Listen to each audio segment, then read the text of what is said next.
സൂറത്ത് ആലി ഇംറാൻ 190-191 ആയത്തുകളാണ്. ഇന്ന ഫീ ഖൽഖിസ് സമാവാതി വൽ അർളി വഖ്തിലാഫിൽ ലൈലി വന്നഹാരി ലആയാതിൻ ലിഉലിൽ അൽബാബ്. തീർച്ചയായും ആകാശഭൂമികളുടെ സൃഷ്ടിപ്പില് രാപ്പകലുകൾ മാറി മാറി വരുന്നതിലും ബുദ്ധിയുള്ള ആളുകൾക്ക് ദൃഷ്ടാന്തമുണ്ട്. الذين يذكرون الله قياما وقعودا وعلى جنوبهم. അവരുടെ നൃത്തത്തിലും ഇരുത്തത്തിലും കിടത്തത്തിലുമെല്ലാം അവർ അല്ലാഹുവിനെ കുറിച്ച് ഓർക്കുന്ന ആളുകളാണ്. വയതഫക്കറൂന ഫീ ഖൽഖിസ് സമാവാതി വൽ അർള്. ആകാശഭൂമികളുടെ സൃഷ്ടിപ്പിനെ സംബന്ധിച്ച് അവർ ചിന്തിക്കുമ്പോ അവര് പറയുന്നുണ്ട്, റബ്ബനാ മാ ഖലഖത ഹാദാ ബാതിലാ. അല്ലാഹുവേ, ഇതൊന്നും നീ വെറുതെ സൃഷ്ടിച്ചതല്ലല്ലോ അല്ലാഹ്. സുബ്ഹാനക, നിന്റെ പരിശുദ്ധതയെ ഞാൻ വാഴ്ത്തുന്നുണ്ട്. ഫഖിനാ അദാബന്നാർ. നരകത്തിന്റെ തീയിൽ നിന്ന് കാത്തു രക്ഷിക്കണേ അല്ലാഹ്.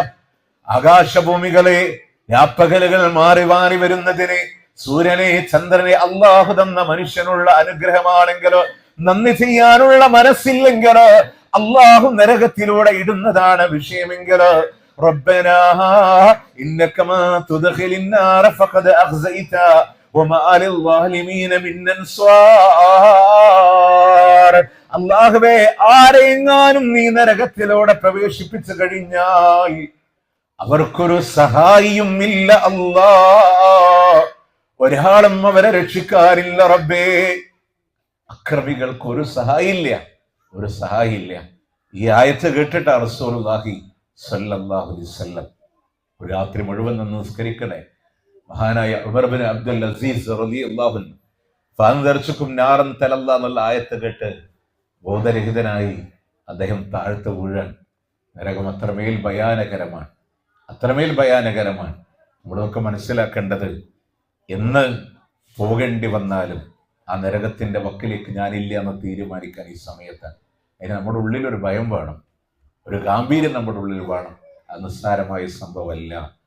അതിന്റെ ആഴം പോലും അബൂ ഹുറൈറ റളിയല്ലാഹു അൻഹു ഉദ്ധരിക്കുന്ന ഹദീസിൽ കാണാം. കുന്നാ മഅ റസൂലില്ലാഹി സ്വല്ലല്ലാഹു അലൈഹി വസല്ലം, ഞങ്ങൾ അല്ലാഹുവിന്റെ ഹബീബിന്റെ കൂടെ ഇരുന്നു. ഇത് സമിഅനാഹാ വജബാ, വല്ലാത്ത ഭയാനകരമായ ശബ്ദം കേട്ട് ഞങ്ങൾ കോരിത്തരിച്ചു പോയി. അല്ലാഹുവിന്റെ മുത്ത് റസൂല് പറയാണ്, ആ ശബ്ദം ഏതാണെന്നറിയുമോ? ഇന്നഹു ഹജറുൻ റമാ ബിഹി ഫിന്നാർ മുൻദു 70 ഖരീഫാ. 70 വർഷങ്ങൾക്ക് മുമ്പ് നരകത്തിന്റെ മുകളിൽ നിന്ന് വലിച്ചെറിഞ്ഞു പോയ ഒരു കല്ല് അതിന്റെ അടിത്തട്ടിൽ എത്തിപ്പോയ ശബ്ദമാ. നരകത്തിന്റെ മുകളിൽ നിന്ന് വലിച്ചെറിഞ്ഞൊരു കല്ല് അതിന്റെ താഴേക്ക് എത്താൻ 70 വർഷങ്ങളോളം സഞ്ചരിക്കേണ്ടി വന്നിട്ടുണ്ടെങ്കിൽ ആ നരകത്തിന്റെ ആഴം അത്രമേൽ വലുതാണ്. ആ നരകത്തിന്റെ വിശാലത എത്ര എന്നറിയും? മുത്തനബി പറയാ, സൂര്യനും ചന്ദ്രനും കൊണ്ടുവന്ന് നരകത്തിലിട്ടാൽ, എന്താ സൂര്യൻ എന്ന് പറഞ്ഞാൽ നമ്മളുടെ ഭൂമിയില്ലേ, 13.5 ലക്ഷത്തിലധികം ഭൂമി കൊള്ളും ഒരു സൂര്യന്റെ ഉള്ളിൽ. 13.5 ലക്ഷത്തിലധികം ഭൂമി കൊള്ളും ഒരു സൂര്യന്റെ ഉള്ളിൽ. ആ സൂര്യനെയും ചന്ദ്രനെയും കൊണ്ടുവന്ന് നരകത്തിലിട്ടാൽ സൗറാനി മുഖവ്വിറാൻ, ചുറ്റിപ്പൊതിഞ്ഞ 2 കാളകളെ പോലെ മാത്രമേ നിങ്ങൾക്ക് തോന്നൂ എന്ന് അള്ളാന്റെ പ്രവാചകൻ സല്ലല്ലാഹു അലൈഹി വസല്ലം. ഇനി ആ നരകത്തിലേക്ക് എറിയണ മനുഷ്യന്മാരില്ലേ, അവരുടെ രൂപം വികൃതമായ രൂപത്തിലെ അള്ളാഹു നരകത്തിലേക്ക് എറിയുള്ളൂ. കാരണം അവരുടെ പല്ലിന്റെ മോണക്ക ഉഹുദ് പോലെയാണ്. നമ്മുടെ സാധാരണ പോയാൽ ഉഹുദിന്റെ അവിടെ കാണുന്ന ചെറിയ കുന്നിനല്ല പറഞ്ഞേ, 2 കിലോമീറ്റർ ഉയരവും 6 കിലോമീറ്റർ വീതിയുമുള്ള ഉഹുദിന്റെ ജബലെടുക്ക് പോലെയാണ് അവരുടെ പല്ലിന്റെ മോണ എന്നുള്ളത്. അവരുടെ 2 ഷോൾഡറുകളുടെ ദൂരം മസീറത്ത് 3 അയ്യാം, 3 ദിവസത്തെ സഞ്ചാര ദൂരമാണ് 2 ഷോൾഡറുകൾക്കിടയിലുള്ള ദൂരം. എന്നാൽ ഇരിക്കാൻ കൊടുക്കുന്ന സ്ഥലം ബൈന മക്ക വൽ മദീന, മക്കയുടെ മദീനയുടെ ഇടയിലുള്ള സ്ഥലമാണ്. അവരുടെ തൊലിയുടെ കനവെന്ന് പറയുന്നത് 42 മുഴമാണ്. എന്തുകൊണ്ടാണ് പഞ്ചേന്ദ്രിയങ്ങളിൽ മനുഷ്യൻ ഏറ്റവും കൂടുതൽ വേദന അറിയുന്നത് അവന്റെ ഏറ്റവും വലിയ അവയവമായ ത്വക്ക് മുഖാന്തരമാണെങ്കിൽ, കുല്ലമാ നളജത് ജുലൂദുഹും ഫബദ്ദൽനാഹും ജുലൂദാ, അവരുടെ തൊലികൾ ഇങ്ങനെ പഴുത്ത് പാകമാകുമ്പോ അള്ളാഹു തൊലികളെ മാറ്റി മാറ്റി കൊടുക്കുകയാണ്. അത്തരം വിരൂപികളായ ആളുകളെ കൊണ്ടുവന്ന് നരകത്തിലിടുമ്പോ അവസാനത്തെ മനുഷ്യനെയും നരകത്തിലേക്ക് വലിച്ചെറിയുമ്പോ ആ നരകത്തിനൊരു ചോദ്യമുണ്ട്, വഹൽ മിൻ മസീദ്, ഇനിയുമുണ്ടോ അല്ലാ, ഇനിയുമുണ്ടോ അല്ലാ. നരകം നിറയില്ല, നരകം നിറയില്ല. ആ നരകത്തിന് വ്യത്യസ്തമായ തട്ടുകളുണ്ട്. ശിക്ഷയുടെ ഗാംഭീര്യത്തിനനുസരിച്ച് അതിന്റെ കമാനങ്ങൾക്ക് വ്യത്യാസമുണ്ട്. പ്രിയമുള്ളവരെ, ഒരു കാരണവശാലും ഒരു നിമിഷം പോലും ആ നരകത്തിൽ കടക്കൂല എന്ന് തീരുമാനമെടുക്കാൻ. കാരണം നമ്മൾ വിചാരിക്കണ പോലെ അല്ല. അതിന്റെ ഏറ്റവും നിസ്സാരം മുത്തുനബി പറഞ്ഞു, ഇന്ന അഹ്വനു അഹ്ലിന്നാരി അദാബ, നരകത്തിന്റെ ആളുകളുടെ ശിക്ഷകളില് ഏറ്റവും നിസ്സാരമായ ശിക്ഷ കാലിന്റെ താഴെ ഒരു തീക്കനൽ വെക്കുമ്പോഴേക്ക് ഫതുഅലി ദിമാഅ, അവന്റെ തലച്ചോറ് ഇങ്ങനെ തളച്ചു മറിയുന്നതാണ്. അവന്റെ തലച്ചോറ് തളച്ചു മറിയുന്നത്. നിങ്ങൾ ആലോചിച്ച് നോക്കേ, അവിടേക്ക് പോവില്ല എന്ന് തീരുമാനം എടുക്കാൻ നമ്മൾ മാത്രമല്ല കേട്ടോ, നമ്മുടെ മക്കൾ ഉണ്ടാവില്ല എന്ന് തീരുമാനിക്കാൻ അള്ളാന്റെ ഖുർആൻ നമ്മളോടൊരു താക്കീത് നൽകുന്നുണ്ട്, മുന്നറിയിപ്പ് നൽകുന്നുണ്ട്. യാ അയ്യുഹല്ലദീന ആമനൂ ഖൂ അൻഫുസകും വഅഹ്ലീകും നാറാ. യാ അയ്യുഹല്ലദീന ആമനൂ, അല്ലയോ വിശ്വാസികളായ ആളുകളെ, ഖൂ അൻഫുസകും വഅഹ്ലീകും നാറാ, നിങ്ങളുടെ ശരീരത്തെ നിങ്ങളുടെ കുടുംബത്തെ ആ നരകത്തിന്റെ തീയിൽ നിന്ന് രക്ഷപ്പെടുത്തണേ. നിങ്ങളുടെ ശരീരം, നിങ്ങളുടെ അഹ്ലുകാരെ, കുടുംബത്തിനെ. ചിന്തിക്കാൻ പറ്റുമോ? നമുക്ക് ചിന്തിക്കാൻ പറ്റുമോ? നമ്മളുടെ മുമ്പില് നമ്മളുടെ മക്കളെ വലിച്ച് അഗ്നികുണ്ടാരത്തിലേക്ക് വലിച്ചെറിയുമ്പോ കണ്ടു നിൽക്കാൻ നമ്മളെ കൊണ്ട് പറ്റുമോ? നമ്മളുടെ പ്രിയപ്പെട്ടവളെ വലിച്ചെറിയുമ്പോ, നമ്മളുടെ പ്രിയപ്പെട്ട കുടുംബത്തിന് എറിയപ്പെടുമ്പോ, പക്ഷെ പരാജിതനാണെങ്കിൽ ഉണ്ടല്ലോ, കരഞ്ഞിട്ട് പറയും, എന്റെ മക്കളെ നരകത്തിലിട്ടാലും വേണ്ടില്ല റബ്ബേ, എന്നെ രക്ഷപ്പെടുത്തോ. അത്ര നമ്മളൊക്കെ വിചാരിക്കും അങ്ങനൊന്നും പറയുമെന്ന്. ചിന്തിക്കണുണ്ടോ നിങ്ങള്? കഴിഞ്ഞ വർഷം വയനാടിന്റെ മുണ്ടക്കയിലും ചൂരൽമലയിലും ഉരുൾപൊട്ടലുണ്ടായില്ലേ? അതിലൊരു മനുഷ്യന്റെ ഹൃദ്യമായ ഒരു കുറിപ്പുണ്ട്. അതിൽ നമുക്ക് ചിന്തിക്കാൻ പറ്റും, പറയൂല്ലേ എന്ന്. മരണം മുന്നിൽ കണ്ടപ്പോ പോലും മനസ്സ് മാറി. അദ്ദേഹം പറയാം, മണ്ണിന്റെ മണം ഇങ്ങനെ, ചളിയുടെ മണം ഇങ്ങനെ അടിച്ചു വന്നപ്പോ, വെള്ളം വരാൻ തുടങ്ങിയപ്പോ എന്റെ കയ്യിലുള്ള കുഞ്ഞിനെയും കൊണ്ട് ഞാൻ ഓടി. തൊട്ടപ്പുറത്ത് എൻ്റെ ഉപ്പയും ഉമ്മയും ഉണ്ടായിരുന്നു. അവരെ വിളിക്കാൻ പോലും ഞാൻ കാത്തുന്നില്ല, ഓടിയും. ഇന്നും അവരുടെ ബോഡി കിട്ടിയിട്ടില്ല. പ്രിയമുള്ളവരെ, നമ്മളുടെ നോർമൽ അവസ്ഥയിൽ നമ്മൾ ചെയ്യോ? മരണം മുന്നിൽ കാണുമ്പോ പോലും മനുഷ്യൻ എങ്ങനെ പേടിക്കുന്നുണ്ടെങ്കിൽ, ആ അഗ്നികുണ്ടാരത്തിൽ നിന്ന് രക്ഷപ്പെടാൻ ലോകത്തിലെ മുഴുവൻ ആളുകളെ തന്നാലും എന്നെ രക്ഷപ്പെടുത്തുമെന്ന് മനുഷ്യൻ കരഞ്ഞു പറയുന്ന ഒരു നാളുണ്ട്. നമ്മുടെ മക്കളെ, നമ്മളുടെ കുടുംബത്തെ, അള്ളാന്റെ ഖുർആൻ പറഞ്ഞ അടുത്ത വാക്ക് പൊള്ളും നമ്മളുടെ മനസ്സ്. മനുഷ്യന്റെ കൂടെ കല്ലിനെ കത്തിക്കുന്ന നരകം എന്ന് പറഞ്ഞേ. കല്ല് കത്തുവോ? കല്ല് കത്തുവോ ദുനിയാവില്? നമ്മുടെ വീട്ടില് അടുപ്പുണ്ടാക്കുമ്പോ പാത്രം വെക്കാൻ വേണ്ടി പണ്ട് കാലത്തൊക്കെ കല്ല് നമ്മൾ വെക്കുമായിരുന്നു. ഇപ്പൊ നമ്മള് പുതിയ ടെക്നോളജിക്കൊക്കെ നമ്മൾ മാറിയിട്ടുണ്ട്. 3 കല്ല് വെക്കും. എന്തിനാ? ഈ കല്ല് കത്തൂല, അതുകൊണ്ടാണ്. കല്ല് കത്താത്തോണ്ടാണ്. പക്ഷേ നരകത്തിൽ കല്ല് കത്തും. ഒരു 100 ഡിഗ്രി സെൽഷ്യസിന്റെ ചൂട് മതി പാത്രത്തിലെ വെള്ളം തിളക്കാൻ. 300 ഡിഗ്രി സെൽഷ്യസ് മതി സ്വർണമോ ഇരുമ്പോ ഉരുക്കോ ഈയമോ ഉരുകിപ്പോകാൻ. ഒരു 3000 ഡിഗ്രി ചൂട് വന്നാൽ, 5000 ഡിഗ്രി ചൂട് വന്നാൽ ലോകത്തെ മുഴുവൻ വസ്തുക്കളും ഉരുകിയില്ലാതായി പോകും. പക്ഷെ അവിടെ അവശേഷിക്കുന്ന ഒരു വസ്തുവുണ്ട്, കല്ല് മാത്രാൻ. കല്ല് മാത്രാൻ. കല്ല് കത്തണമെങ്കിൽ 1.5 ലക്ഷം ഡിഗ്രി സെൽഷ്യസ് ചൂട് വേണമെന്ന് പറയപ്പെടുന്നത് അല്ലാഹു ആലം. 1.5 ലക്ഷം ഡിഗ്രി. കയ്യിലുള്ള ഇരുമ്പ് വെള്ളമാക്കി എടുക്കാൻ 300 ഡിഗ്രി സെൽഷ്യസ് മതിയെങ്കിൽ, കല്ല് കത്താൻ 1.5 ലക്ഷം ഡിഗ്രി സെൽഷ്യസ് ചൂട് വേണമെങ്കിൽ ആ കല്ല് നരകത്തിൽ കത്തുമെന്ന് പറഞ്ഞാൽ നരകം ചിന്തിക്കുന്നതിനും അപ്പുറത്താണ്. അതുകൊണ്ട് തന്നെ അതിലേക്ക് എരിക്കപ്പെടുന്ന ഒരു സാഹചര്യം, അതിൽ മരിക്കണുണ്ടോ?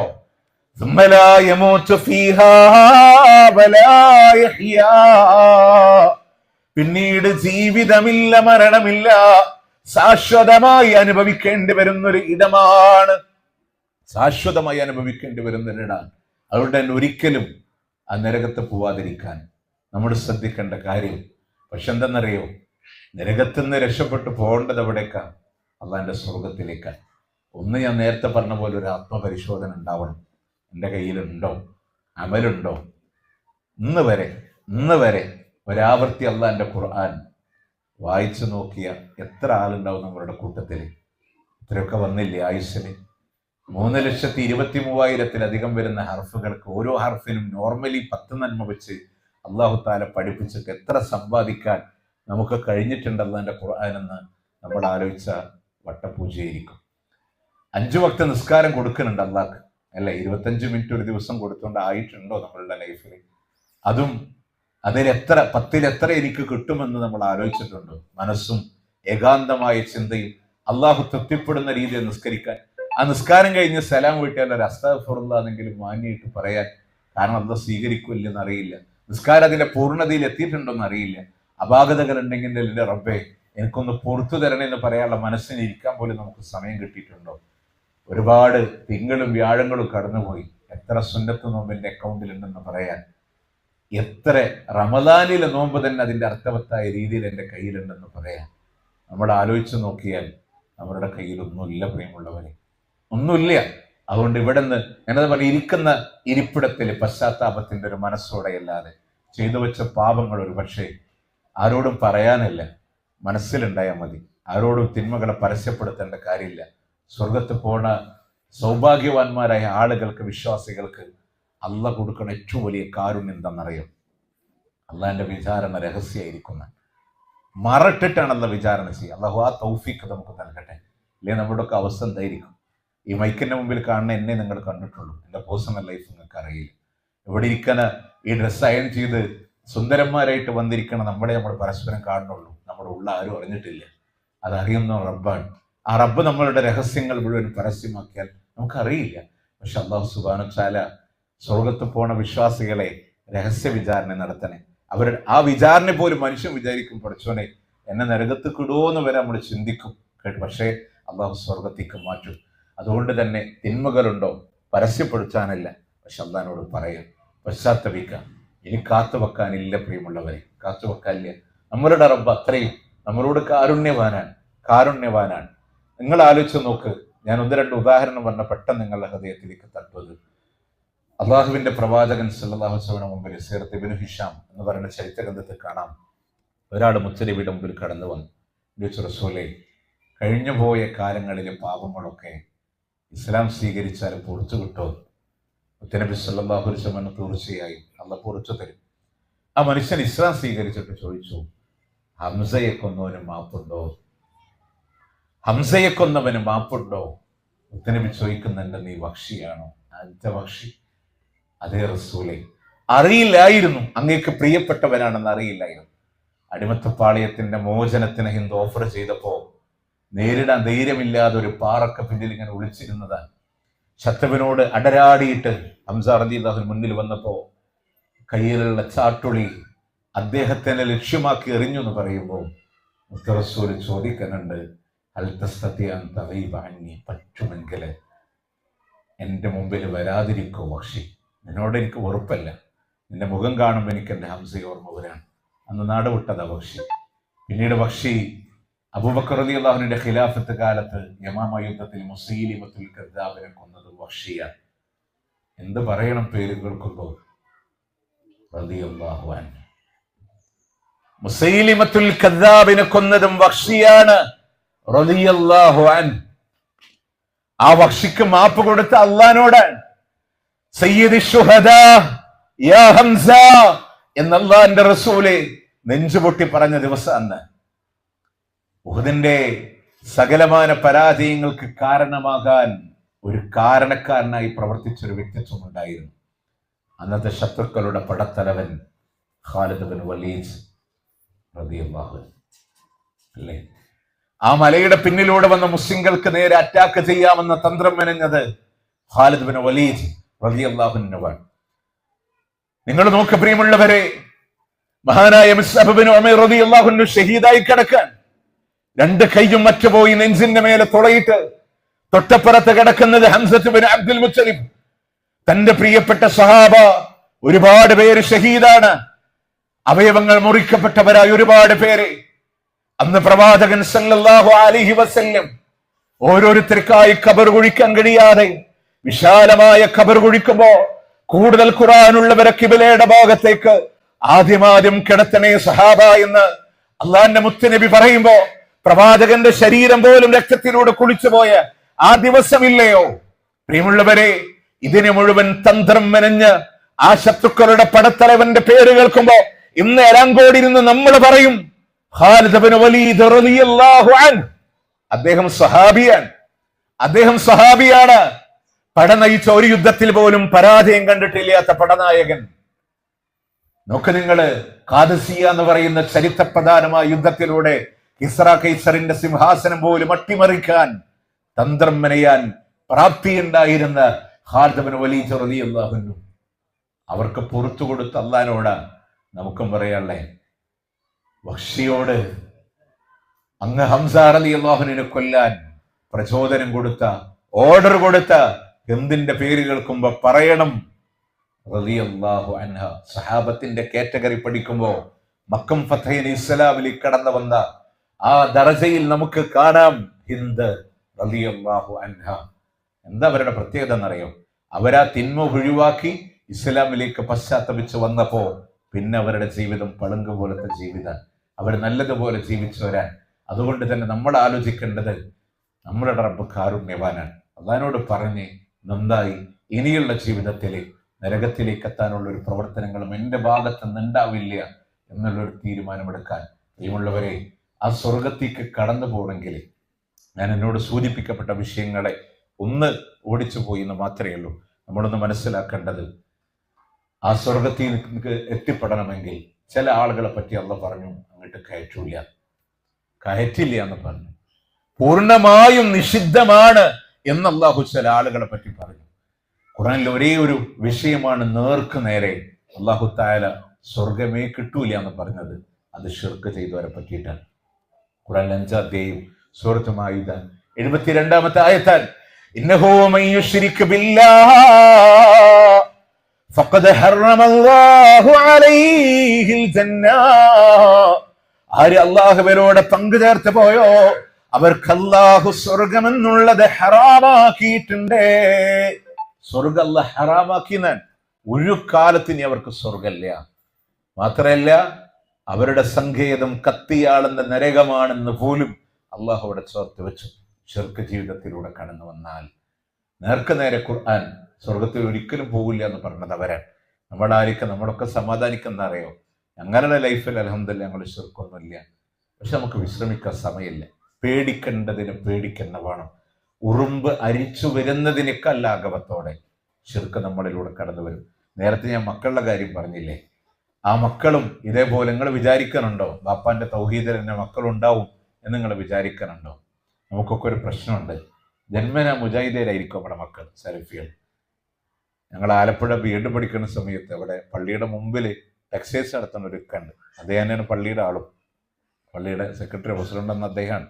ഞാൻ അന്ന് അവിടെ ആ പള്ളിയിൽ ഖുത്ബയും നടത്തുന്നുണ്ട് ആ ഒരു വർഷക്കാലം BEd പഠിക്കുന്ന സമയത്ത്. അപ്പോൾ അദ്ദേഹത്തിൻ്റെ മകൻ എൻ്റെ അടുത്ത് വന്നിട്ട് പറഞ്ഞു, നല്ലൊരു അടിപൊളി അറബി സോങ് ഉണ്ട്, നിങ്ങൾക്ക് പറ്റും. ഞാൻ ഓൾറെഡി പാടുന്ന കൂട്ടത്തിൽ ആ സമയത്തായതുകൊണ്ട് നിങ്ങൾക്ക് കോളേജിലേക്ക് പറ്റും, അടിപൊളി അറബി സോങ് ആണെന്ന് പറഞ്ഞു. ഞാൻ നോക്കുമ്പോൾ അത് ഷറഫുലന മൗലിദിൽ അഷ്റഖ ബൈച്ചാണ്. അപ്പോൾ അവരെ പറഞ്ഞിട്ട് കാര്യമില്ല, അവർ ജന്മലാൽ എന്താണ് മുജാഹിദാണ്. അവർ ഈ വക സംഭവം ഒന്നും കണ്ടിട്ടുമില്ല, കേട്ടിട്ടുമില്ല, അറിഞ്ഞിട്ടുമില്ല. നമ്മളുടെ മക്കളെ നമ്മളാണെങ്കിലോ ഒരു ഇൽമിന്റെ സദസ്സിക്ക് നമ്മൾ കൈപിടിക്കൂല, ഒക്കെ അവരുടെ വഴിക്ക് നമ്മൾ എന്ത് ചെയ്യും, വിട്ടുകൊടുക്കണേ.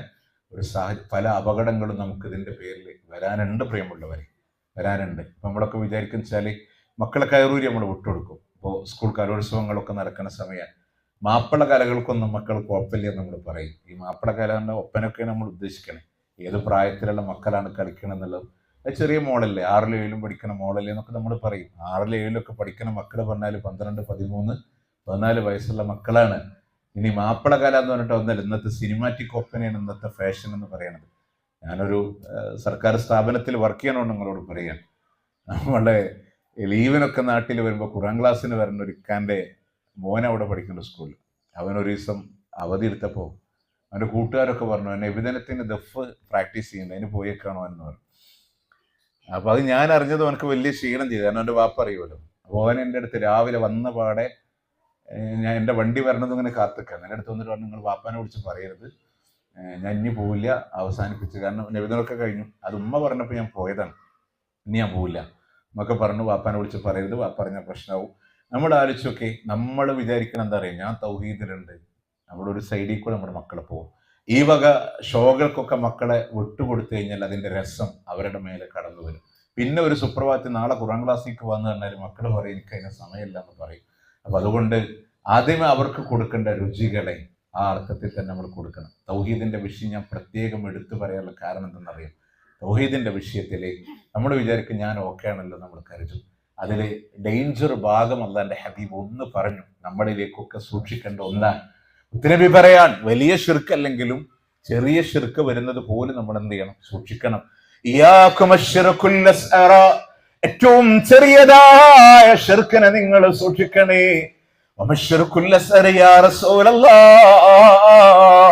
ഏതാണ് നബിയെ ഏറ്റവും ചെറിയതായ ഷിർക്ക് എന്ന് ചോദിക്കുമ്പോ അവിടെ നിന്ന് പറഞ്ഞു കൊടുത്തു, അരിയാ, ലോകമാന്യതയാണ്, മറ്റുള്ള ആളുകൾ കാണണമെന്ന് വിചാരിച്ചുകൊണ്ട് ചെയ്യുന്ന പ്രവർത്തനങ്ങളാണ് എന്ന് പറഞ്ഞത്. എന്തെന്ന് മനസ്സിലായോ? പേലാങ്കോടുന്ന ഒരു 3 ആൾക്കാർ എറണാകുളത്തൊക്കെ യാത്ര പോവാം. ഒന്ന് പോണ വഴിക്ക് നിസ്കാരം അടിയാനായ ഒരുത്തനുണ്ട്, നിസ്കരിക്കാൻ താല്പര്യമുള്ള 2 ആളുണ്ട്. 3 ആളാണ് യാത്ര പോകുന്നത്.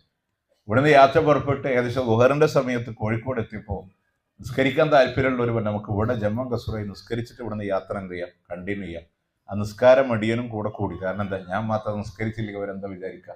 അള്ളാഹു അക്ബർ എന്ന് പറഞ്ഞ് കൈകെട്ടി മുഴുവൻ പ്രാർത്ഥനകളും അള്ളാഹിനോട് തന്നെ ആയിരുന്നു. സലാം വീട്ടണവരൊക്കെ ഭംഗിയായിട്ട് പ്രവാചകൻ ചെയ്ത് സുജൂദും അള്ളാന്റെ മുമ്പ് തന്നെയാണ്.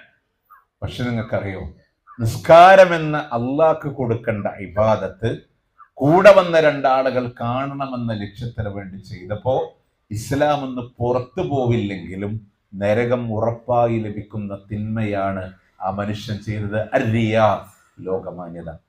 യുദ്ധത്തിന്റെ രണഭൂമിയിൽ ഷഹീദായി മുസ്ലിംകളുടെ ഭാഗത്തുനിന്ന് പോരാടി, ശത്രുക്കൾക്കെതിരെ പോരാടി.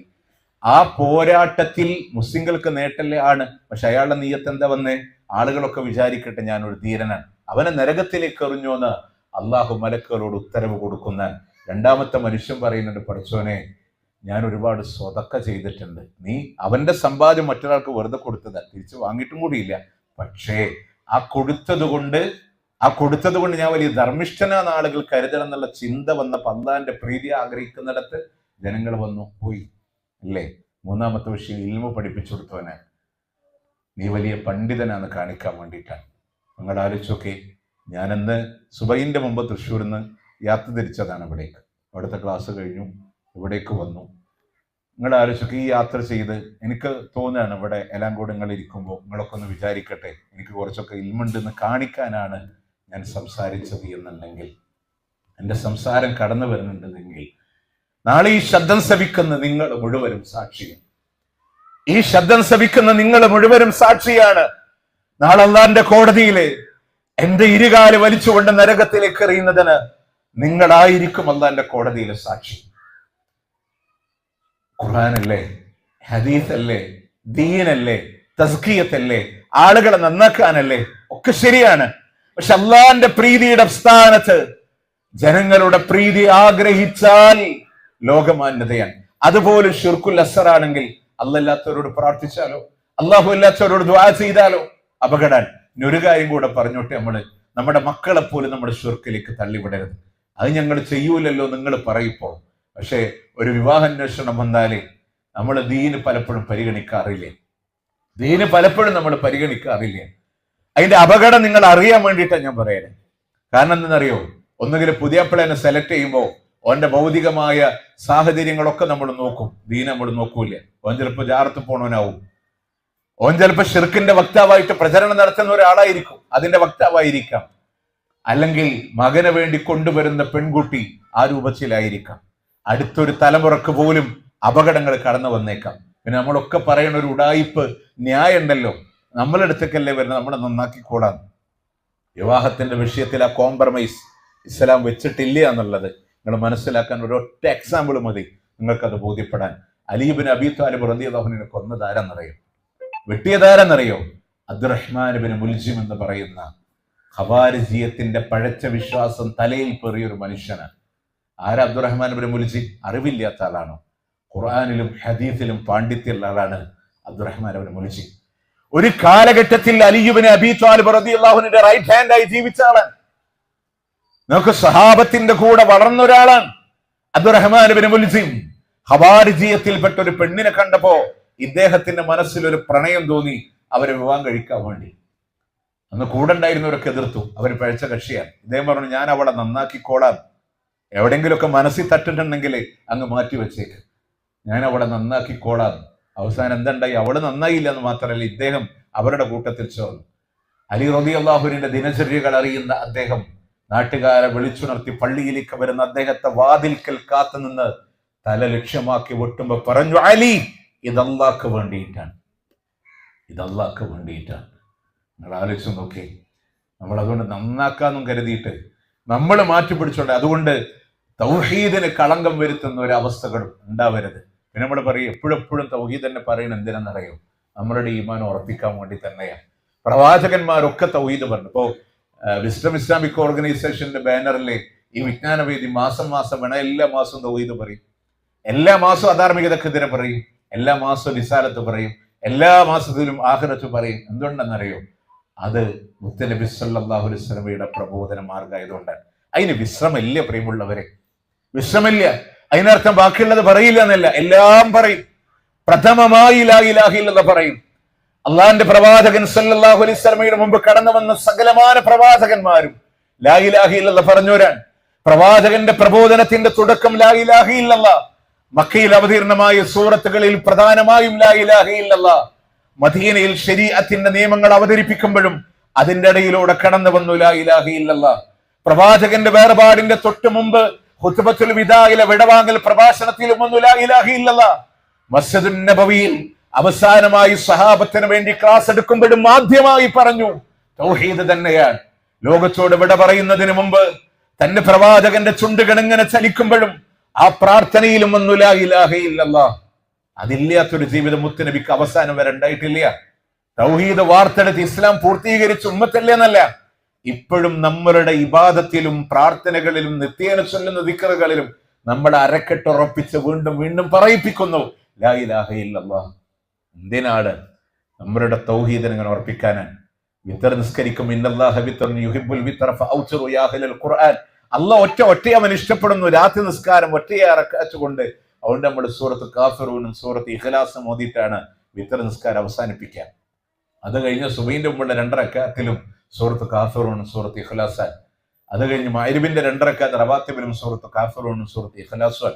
തവാഫ് കഴിഞ്ഞ് മഖാം ഇബ്രാഹിമിന്റെ പിന്നിൽ 2 റക്അത്ത് നിസ്കരിക്കുമ്പോഴും സൂറത്ത് കാഫിറൂനും സൂറത്ത് ഇഖ്ലാസാൻ. എന്ത് ഇത് ആവർത്തിക്കാൻ? ലാ ഇലാഹ ഇല്ലല്ലാഹയുടെ സാക്ഷാത്കാരമാണ്. അതുകൊണ്ട് തന്നെ നമ്മളുടെ ജീവിതത്തിൽ അതില്ലാത്ത ദുആഉൽ കർബ്, ലാ ഇലാഹ ഇല്ലല്ലാഹ് ലാ ഇലാഹ ഇല്ലല്ലാഹ് ഇങ്ങനെ റിപ്പീറ്റ് ചെയ്യണം 4 പ്രാവശ്യം. എന്തുകൊണ്ട്? ബുദ്ധിമുട്ട് വരുമ്പോഴാണ് മനുഷ്യന്മാര് പടച്ചവനെ വിട്ട് പടപ്പലിക്ക് തിരിയുക. ആ സമയത്ത് പോലും എൻ്റെ അല്ലാഹ് എന്ന് പറയാൻ നമ്മളെ കൊണ്ട് കഴിയണം. അതുകൊണ്ട് തൗഹീദിൽ ഒരു കളങ്കം പറ്റിയാൽ ഒരു കാലത്തും പിന്നെ സ്വർഗത്ത് പോകാൻ പറ്റൂല. സാക്ഷി